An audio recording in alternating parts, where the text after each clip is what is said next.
Merci. La parole est à Monsieur Joël Giraud pour le groupe radical républicain, démocrate et progressiste. Et pour 10 minutes.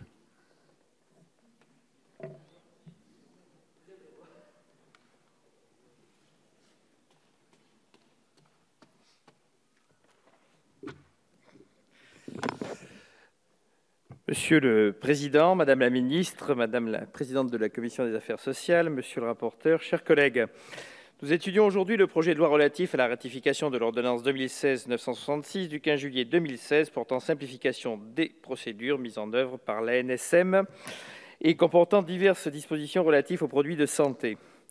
À l'article 1er, ce projet de loi vise tout d'abord à ratifier l'ordonnance portant simplification des procédures de l'Agence nationale de sécurité du médicament. Notre groupe n'y voit aucune objection. L'article 2, avant son passage en commission, imposait à titre expérimental et pour une durée de 3 ans aux grossistes répartiteurs de déclarer auprès d'un tiers de confiance leur volume d'exportation de médicaments. Cette expérimentation avait été pour partie annoncée lors du lancement du Conseil stratégique des industries de santé par la ministre des Affaires sociales et de la Santé le 11 avril 2016. À ce titre, la Commission des Affaires sociales a modifié le texte en adoptant un amendement du rapporteur Jean-Louis Touraine afin qu'à titre expérimental, les entreprises de vente en gros de spécialités pharmaceutiques, les titulaires d'autorisation de mise sur le marché, les entreprises pharmaceutiques exploitant des médicaments ou encore les distributeurs en gros à l'exportation déclarent à un organisme désigné par décret en Conseil d'État, agissant en qualité de tiers de confiance, les quantités de médicaments et produits qui figureront sur une liste fixée par arrêté. Cette nouvelle rédaction propose en conséquence une expérimentation ad hoc et non codifiée, alors que ce n'était pas le cas pour le texte voté au Sénat. De plus, la Commission a estimé que cette obligation de déclaration devait également s'appliquer aux laboratoires pharmaceutiques afin d'avoir une traçabilité complète des médicaments présents sur le marché français dans le cadre de la lutte contre les ruptures d'approvisionnement des médicaments, en adoptant un sous-amendement de Madame la Présidente de la Commission, Catherine Lemorton. À l'article 3, modifié par divers amendements rédactionnels adoptés en commission et proposés par le rapporteur, conservant ainsi les dispositions contenues dans cet article, a quant à lui pour objet de transposer la directive 2015-566 de la Commission du 8 avril 2015 relative à la mise en œuvre de la directive 2004-23-CE en ce qui concerne les procédures de vérification des normes de qualité et de sécurité des tissus et cellules importés équivalentes à celles de la directive précitée. Cette directive encadre les conditions de l'importation par les États membres de l'Union européenne de tissus et de cellules en provenance des pays tiers. À ce titre, il nous semble important que ces dispositions soient adoptées puisqu'elles renforcent les exigences de qualité, de sécurité, mais également d'éthique concernant ces produits. L'article 4 a été créé par un amendement gouvernemental en commission au Sénat. Il vise à regrouper le comité technique des vaccinations qui formule les recommandations vaccinales et la commission de transparence qui évalue le service médical rendu.